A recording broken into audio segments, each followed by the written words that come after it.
Hi ಎಲ್ರಿಗೂ ನಮಸ್ಕಾರ. This is ಅಮೋಜಿಯಸ್. Welcome back to my YouTube channel. Please subscribe and share. ನಾನು ಇವತ್ತು ಮಾರ್ನಿಂಗು ಬೇಗ ಎದ್ದಿದ್ದೆ, ಯಾಕಂದರೆ ಹುಣ್ಣಿಮೆ ಇತ್ತು. ನಾನು ದೇವ್ರಗುಡ್ಡಕ್ಕೆ ಹೋಗಿ ಬರಬೇಕು ಅಂತ ಪ್ಲ್ಯಾನ್ ಹಾಕ್ಕೊಂಡಿದ್ವಿ. ನಾನೊಂದು 2-3 ತಿಂಗಳಿಂದ ದೇವ್ರಿಗೆ ಹೋಗಿರಲಿಲ್ಲ.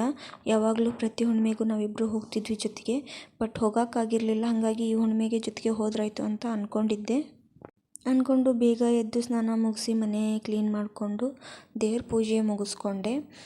ಸಜ್ಜಿಗೆ ಕಾಯಿಲ್ ಹಾಕಿ ಅವ್ರನ್ನೂ ಕೂಡ ಎಬ್ಸಿದೆ. ಪೂಜೆ ಮಾಡೋದು ಇನ್ನೊಂದು ಸ್ವಲ್ಪ ಇತ್ತು, ಅಷ್ಟರಲ್ಲಿ ಮತ್ತೆ ಮಳೆ ಸ್ಟಾರ್ಟ್ ಆಗಿಬಿಡ್ತು.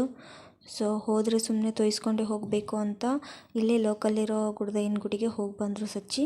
ಹಾಗೆ ಸಿಂಪಲ್ಲಾಗಿರೋ ಸ್ನ್ಯಾಕ್ ರೆಸಿಪಿ ಹೇಳ್ಕೊಡೋಕೆ ಕೇಳಿದರು. ಈ ಮಳೆಗಾಲ ಟೈಮಲ್ಲಿ ಹೆಲ್ಪ್ ಆಗುತ್ತೆ, ಟ್ರೈ ಮಾಡಿ. ಜಾಸ್ತಿ ಏನೂ ಬೇಕಾಗಿಲ್ಲ ಇದಕ್ಕೆ. ನಾನು ಇವಾಗ ಆಲ್ರೆಡಿ ತೋಸಿದ ಮಂಡಕ್ಕಿ ಮಾಡಬೇಕಂತ ಟೊಮೆಟೊ, ಈರುಳ್ಳಿ, ಮೆಣಸಿನ್ಕಾಯಿ ಇದೆಲ್ಲ ಹೆಚ್ಚಿಟ್ಕೊಂಡಿದ್ದೀನಿ. ಈಗ ಈರುಳ್ಳಿ ಕಟ್ಲೆಟನ್ನು ಮಾಡೋ ವಿಧಾನ ಹೇಳ್ಕೊಡ್ತೀನಿ. ಒಂದು 2 ಈರುಳ್ಳಿನ ತೊಗೊಂಡು ಉದ್ದುದ್ದವಾಗಿ ಹೆಚ್ಕೊಂಡು ಹಾಕ್ಕೊಂಡಿದ್ದೀನಿ. 1 ಇಂಚಷ್ಟು ಶುಂಠಿನ ಚಿಕ್ಕದಾಗಿ ಕಟ್ ಮಾಡಿಕೊಂಡು ಅಥವಾ ತುರಿದಾದರೂ ಹಾಕ್ಕೋಬೋದು. ಅದರ ಜೊತೆಗೆ ಸ್ವಲ್ಪ ಕೊತ್ತಂಬರಿ ಸೊಪ್ಪನ್ನು ಕೂಡ ಹಾಕ್ಕೊಳ್ತಾ ಇದ್ದೀನಿ ನಾನು.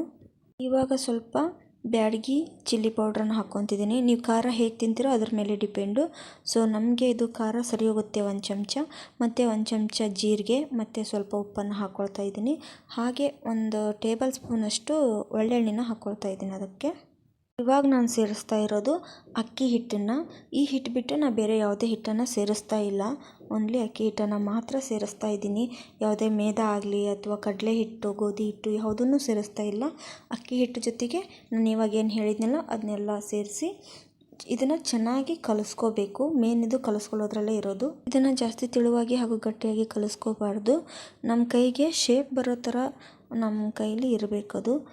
ನಾವು ಅದಕ್ಕೆ ಸ್ವಲ್ಪ ನೀರನ್ನೇ ಹಾಕಿ ಒಂದು ಹದ ಬರೋವರೆಗೂ ಕಲಿಸ್ಕೋಬೇಕು. ಅದನ್ನು ಸರಿ ನೀರು ಹಾಕಿಬಿಟ್ರೆ ಅದು ತೆಳುವಾಗಿಬಿಡುತ್ತೆ. ಅದು ಹಾಗಾಗಿ ಸ್ವಲ್ಪ ನೋಡಿ, ನಾನು ಇವಾಗ ಹಾಗೆ ಆಗಿದ್ದು, ಅದಕ್ಕೆ ಮತ್ತೆ ಸ್ವಲ್ಪ ಹಿಟ್ಟನ್ನು ಬೆರೆಸಿ ಈ ಲೆವೆಲ್ಗೆ ನಾನು ಸರಿ ಮಾಡಿ ಇವಾಗ ಒಂದು ಸೈಡ್ ಇಟ್ಕೊತಾ ಇದ್ದೆ. ಏನಂದರೆ ಕಲಸಿದ ತಕ್ಷಣವೇ ಮಾಡಿದರೂ ನಡೆಯುತ್ತೆ, ಬಟ್ ನಾನು ತೋಸಿದ ಮಂಡಕ್ಕಿ ಮಾಡಬೇಕಂತ ಅದಕ್ಕೆ ನಾನು ಒಗ್ಗರಣೆ ಮಾಡಬೇಕಿತ್ತು. ಹಾಗಾಗಿ ಒಂದು 5-10 ನಿಮಿಷ ಸೈಡಿಗೆ ಇಟ್ಟೆ, ಅಂದರೆ ಸ್ವಲ್ಪ ಗಟ್ಟಿನೇ ಕಲಿಸ್ಕೊಂಡೆ. ಹಾಗಾಗಿ ಇವಾಗ ನಮಗೆ ಬೇಕಾಗಿರೋದು ಮಂಡಕ್ಕಿಗೋಸ್ಕರ ನಾನು ಒಗ್ಗರಣೆನ ರೆಡಿ ಮಾಡ್ಕೊಳ್ತಾ ಇದ್ದೀನಿ. ಇವಾಗ ಒಗ್ಗರಣೆನೂ ರೆಡಿ ಆಯಿತು, ಮಂಡಕ್ಕಿನೂ ರೆಡಿ ಆಯಿತು. ಇದನ್ನೂ ಕೂಡ ಒಂದು ಸೈಡ್ ಎತ್ತಿಟ್ಟು ಇವಾಗ ನಾನು ಈರುಳ್ಳಿ ಕಟ್ಲೆಟ್ ಮಾಡೋಕ್ಕಂತ ಎಣ್ಣೆನ ಬಿಸಿ ಮಾಡ್ತಾ ಇದ್ದೀನಿ. ನಾನು ಈ ಥರ ಶೇಪಲ್ಲಿ ಸರಿ ಮಾಡಿ ಇಟ್ಟಿದ್ದೀನಿ. ಅದೇ ಹೇಳಿದ್ನೆಲ್ಲ ಸ್ವಲ್ಪ ಒಳ್ಳೆ ಹದದಲ್ಲೇ ಕಲಿಸ್ಕೋಬೇಕು. ಸ್ವಲ್ಪ ಆಚೆ ಈಚೆ ಆದ್ರೂ ಶೇಪೆಲ್ಲ ಕೆಟ್ಟೋಗುತ್ತೆ. ಸರಿಯಾಗಿ ಕಾದಿದೆ. ಇವಾಗ ನಾವು ಈರುಳ್ಳಿ ಕಟ್ಲೆಟನ್ನು ಬೇಯಿಸ್ಕೊಳ್ಳೋಕ್ಕೆ ಒಂದೊಂದನ್ನೇ ನಿಧಾನವಾಗಿ ಅದರಲ್ಲಿ ಹಾಕ್ತಾ ಇದ್ದೀನಿ. ಹೈ ಫ್ಲೇಮಲ್ಲೇ ನಾನು ಬೇಯಿಸ್ಕೊತಾ ಇದ್ದೀನಿ. ಇದು ಒಂದು 2 ನಿಮಿಷ ಆದರೆ ಸರಿ ಹೋಗುತ್ತೆ ಅನಿಸುತ್ತೆ. ನಾನು ಟೈಮ್ ಸರಿಯಾಗಿ ನೋಡಲಿಲ್ಲ. ಅದು ಕಲರ್ ಚೇಂಜ್ ಆದ ತಕ್ಷಣ ಕರೆಕ್ಟಾಗಿ ಗೊತ್ತಾಗುತ್ತೆ ನಮಗೆ ಅದರಲ್ಲಿ ಏನಂತ. ಕಲರ್ ಚೇಂಜ್ ಆಗಿದ್ದು ಕಂಡುಹಿಡಿದು ನಾವು ತೆಗಿಬೇಕು. ಇಲ್ಲ 1-2 ನಿಮಿಷ ಟೈಮ್ ಆದರೂ ಇಟ್ಕೊಂಡು ನಾವು ತೆಗೆದುಬಿಟ್ರೆ ಸಾಕು. 2 ನಿಮಿಷ ಇನ್ನೂ ಜಾಸ್ತಿ ಆಯಿತು ಅನಿಸುತ್ತೆ. 1-1.5 ನಿಮಿಷ ಆದರೆ ಸಾಕಾಗುತ್ತೆ.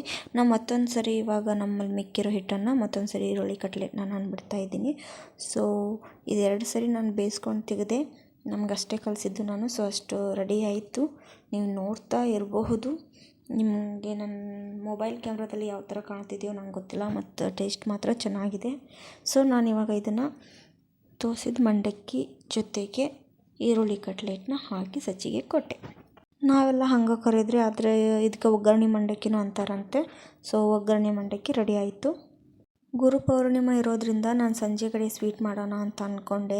ಮಾರ್ನಿಂಗ್ ಅಂದರೆ ಆಲ್ರೆಡಿ ಪೂಜೆ ಆಗೋಗ್ಬಿಟ್ಟಿತ್ತು. ಅದಕ್ಕೆ ಸಂಜೆ ದೀಪದ ಟೈಮ್ಗೆ ಸ್ವೀಟ್ ಮಾಡೋಣ ಅಂದ್ಕೊಂಡೆ. ಆದರೆ ಅಪ್ಪಾಜಿಯವರು ಬಂದರು. ಹಾಗಾಗಿ ಸಜ್ಜಿ ಇಲ್ಲ, ಇವಾಗಲೇ ಅಡುಗೆ ಮಾಡಿಬಿಡು, ಊಟ ಮಾಡಿ ಹೋಗ್ತಾರೆ ಅಂತಂದರು. ಅಪ್ಪಾಜಿ ಬೇರೆ ಅದಕ್ಕೆ ಬೇಳೆ ಬೇಯಿಸ್ಕೊಂಡು ಬೇಳೆ ಸಾಂಬಾರು ಮತ್ತು ಹೆಸರುಕಾಳು ಬೇಳೆ ಪಾಯಸನ ಮಾಡಿದ್ದೀನಿ. ಅದು ನಮ್ಮ ಅಪ್ಪಾಜಿಗೂ ತುಂಬ ಇಷ್ಟ ಆಯಿತು, ಮತ್ತು ಸಜ್ಜಿನೂ ತುಂಬ ಇಷ್ಟಪಟ್ಟು ತಿಂದರು. ಅದರ ರೆಸಿಪಿ ಬೇಕಿದ್ದರೆ ಕೇಳಿ, ನಾನು ಅಪ್ಲೋಡ್ ಮಾಡ್ತೀನಿ. ಹೆಸರುಬೇಳೆ ಪಾಯಸ ಮತ್ತು ಬೇಳೆ ಸಾಂಬಾರು, ಸ್ವಲ್ಪ ರೈಸ್ ಮಾಡಿ ಶಾವಿಗೆ ಮೆಣಸಿನ್ಕಾಯಿ ಎಲ್ಲ ಕರೆದೆ. ಪಲ್ಯ ಗಿಲ್ಯ ಏನೂ ಮಾಡಲಿಲ್ಲ, ಯಾಕಂದರೆ ರೊಟ್ಟಿನೂ ಖಾಲಿಯಾಗಿತ್ತು. ಇದು ಇವತ್ತಿನ ನನ್ನ ಅಡುಗೆ ಆಗಿತ್ತು. ಅಡುಗೆ ಎಲ್ಲ ಮುಗಿತು. ಸ್ವಲ್ಪ ಬಾಂಡೆ ಇತ್ತು, ಅದನ್ನ ತೊಳೆದ್ಬಿಟ್ಟೆ. ಆಮೇಲೆ ಮಳೆ ಬರೋಕ್ಕೆ ಸ್ಟಾರ್ಟ್ ಆಯಿತು. ಅಪ್ಪಾಜಿಗೂ ಲೇಟ್ ಆಗುತ್ತೆ. ಅಮ್ಮಗೆ ಬೇರೆ ಹೇಳಿರಲಿಲ್ವಂತೆ, ಅವರು ಸುಮ್ಮನೆ ನೋಡಬೇಕು ಅಂತ ಅನ್ನಿಸ್ತಂತೆ ಬಂದುಬಿಟ್ರು. ಅವ್ರಿಗೂ ಬಾಕ್ಸ್ ಕಟ್ಟಿದ್ನೆಲ್ಲ ತೊಗೊಂಡು ಹೋಗಬೇಕು ಅಂತ ನಿಂತ್ಕೊಂಡ್ರು. ಆದರೆ ಮಳೆ ಸ್ಟಾರ್ಟ್ ಆಯಿತು. ಸ್ವಲ್ಪ ಹೊತ್ತು ಬಿಟ್ಟು ಅವರು ಹೊರಟು ನಿಂತರು. ನಾನು ಅಡುಗೆ ಆಗಿತ್ತಲ್ಲ ಅದನ್ನೆಲ್ಲ ಬೆಳಗ್ಗೆ ಹಾಗೆ ಪೂಜೆ ಮಾಡಿದ್ದೆ, ಮತ್ತು ಇನ್ನೊಂದು ಸರಿ ದೀಪ ಹಚ್ಚಿ ಎಡೆನೂ ಕೊಟ್ಬಿಟ್ಟೆ ದೇವರಿಗೆ. ಎಡೆ ಮುಗೀತು ಅಪ್ಪಾಜಿ ಊರಿಗೆ ಹೊರಟು ನಿಂತರು.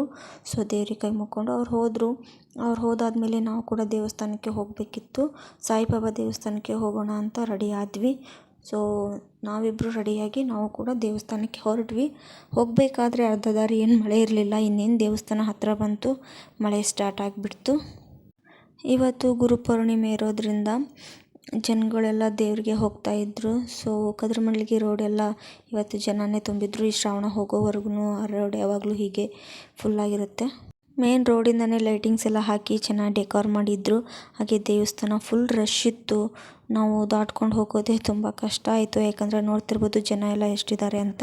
ನಾವು ಇಷ್ಟು ದೂರ ಇದ್ವಿ, ಆದರೂ ದೇವ್ರನ್ನ ನಮಸ್ಕಾರ ಮಾಡ್ಕೊಂಡೇ ಹೋಗಬೇಕು ಅಂತ ಪಾಳೆ ಹಚ್ಚಿ ಹೋದ್ವಿ. ಸಾಯಿಬಾಬಾನ ಗುಡಿನ ಚೆನ್ನಾಗಿ ಡೆಕೋರೇಟ್ ಮಾಡಿದ್ರು. ತುಂಬ ಜನದಟ್ಟಣೆ ಇತ್ತು. ಎಲ್ಲರೂ ದೇವ್ರ ದರ್ಶನಕ್ಕೆ ಅಂತ ಬರ್ತಾಯಿದ್ರು. ಸೊ ಅಲ್ಲಿ ಮೇಂಟೈನ್ ಮಾಡೋಕ್ಕೆ ಅಂತಲೇ ಎಷ್ಟೋ ಜನ ನಿಂತ್ಕೊಂಡಿದ್ರು. ಅಂದರೆ ಗದ್ದಲ ಇದ್ದಲ್ಲಿ ಕಾಮನ್ನು, ಆದರೆ ದೇವ್ರ ದರ್ಶನ ಮಾಡಬೇಕಂತ ನೋಡ್ತಿರ್ಬೋದು ಎಷ್ಟು ಜನ ಕಾಯ್ತಾ ಇದ್ದಾರೆ ಅಂತ. ಆಮೇಲೆ ಇಲ್ಲಿ ಅನ್ನ ಸಂತರ್ಪಣೆ ಮಾಡಿದರು, ಪ್ರಸಾದ ಇತ್ತು. ನಮಗೆ ಅಲ್ಲಿ ಹೋಗಲಿಕ್ಕೆ ಆಗಲಿಲ್ಲ, ಯಾಕಂದರೆ ಸಚ್ಚಿಗೆ ಸ್ವಲ್ಪ ಬೇರೆ ಕೆಲಸ ಇತ್ತಂತೆ. ಅದಕ್ಕೆ ಬೇಡ, ದರ್ಶನ ಮುಗಿಸ್ಕೊಂಡು ಹೋಗೋಣ ಅಂತಂದರು. ಸೊ ಹಾಗಾಗಿ ನಾವು ನೋಡಿ ಎಲ್ಲರೂ ದರ್ಶನ ಮಾಡ್ಕೊಂಬಿಡಿ. ಇದು ನಮ್ಮ ಬ್ಯಾಡಗಿ ಸಾಯಿಬಾಬಾನ ದೇವಸ್ಥಾನ. ಬೆಳಿಗ್ಗೆ ಪೂಜೆನ ಚೆನ್ನಾಗೇ ಮಾಡಿದರು. ಅಲಂಕಾರ ಎಲ್ಲ ಚೆನ್ನಾಗಾಗಿತ್ತು. ಸೊ ನಾವು ಅಕ್ಷತೆ ಕಾಳನ್ನು ಹಾಕಿ ನಮಸ್ಕಾರ ಮಾಡಿಕೊಂಡು ಅಲ್ಲಿಂದ ಆಚೆ ಬಂದ್ವಿ. ಆಚೆ ಕಡೆ ಹೋಮದ್ದು ಬೆಳಿಗ್ಗೆ ನಡೆದಿತ್ತು ಅನಿಸುತ್ತೆ. ಸೊ ಅದಿತ್ತು. ಎಲ್ಲರೂ ಅಲ್ಲಿ ಆಧಾರ ಹಚ್ಕೊತಾ ಇದ್ದರು.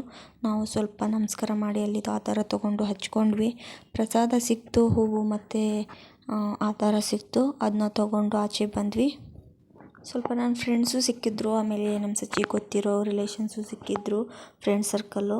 ಅವ್ರನ್ನ ಸ್ವಲ್ಪ ಜನನ ಮಾತಾಡ್ಸ್ಕೊಂಡ್ವಿ. ಹಾಗೆ ಆಚೆ ಹೋದಾಗ ಇವರೆಲ್ಲ ಸಿಕ್ಕರೆ ಒಂಥರ ಖುಷಿ ಇರುತ್ತೆ. ಅಲ್ಲಿಂದ ರಿಟರ್ನ್ ಹೊರಟ್ವಿ ಮನೆಗೆ. ಮಳೆ ಇನ್ನೂ ದೇವಸ್ಥಾನದ ಹತ್ತಿರ ಇರ್ತಾನೆ ಸ್ಟಾರ್ಟ್ ಆಗಿತ್ತು. ಒಂದು ಸೈಡ್ ನಿಲ್ಲೋಣ ಅಂತ ಹೋದ್ವಿ, ಬಟ್ ಎಲ್ಲೂ ನಿಲ್ಲೋಕ್ಕಾಗಲಿಲ್ಲ.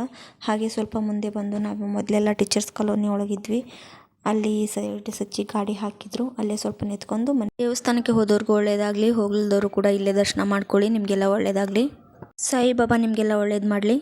ನಾನು ಇವತ್ತು ತಿಳಿಸಿರೋ ಈರುಳ್ಳಿ ಕಟ್ಲೆಟು ಸಿಂಪಲ್ಲಾಗಿತ್ತು. ಮನೆಯಲ್ಲಿರೋ ಸಾಮಾನುಗಳಲ್ಲಿ ಅದನ್ನ ತಯಾರಿಸ್ಬೋದು. ಅಕ್ಕಿ ಹಿಟ್ಟು ಒಂದೇ ಬೇಕು, ಮಿಕ್ಕಿದ್ದೆಲ್ಲ ಮಸಾಲೆ ಅಂತೂ ಮನೆಯಲ್ಲಿರೋದೆ. ಸೊ ಇಷ್ಟ ಆದರೆ ಲೈಕ್ ಮಾಡಿ, ಫಾಲೋ ಮಾಡಿ, ಶೇರ್ ಮಾಡಿ. ಹೆಸರುಬೇಳೆ ಪಾಯಸದ್ದು ರೆಸಿಪಿ ಬೇಕಿದ್ದರೆ ಕೇಳಿ, ನನ್ನ ಹತ್ರ ಇದೆ, ನಾನು ಅಪ್ಲೋಡ್ ಮಾಡ್ತೀನಿ. And thank you. Please support ಮಾಡಿ, ಸಬ್ಸ್ಕ್ರೈಬ್ ಮಾಡ್ಕೊಳ್ಳಿ, ನಿಮ್ಮ ಫ್ರೆಂಡ್ಸ್ಗೂ ತಿಳಿಸಿ, ಆ್ಯಂಡ್ ಅವ್ರಿಗೂ ವಿಡಿಯೋನ ಶೇರ್ ಮಾಡಿ. ಗುರುಪೌರ್ಣಿಮೆಯ ಶುಭಾಶಯಗಳು. ಒಂದು ಅಕ್ಷರ ಕಲಿಸಿದಾತ ಗುರು, ಅದು ಚಿಕ್ಕ ಮಗುವಿಂದಾಗಲಿ ಅಥವಾ ಗಿಡಿಯಿಂದಾಗಲಿ. Please subscribe.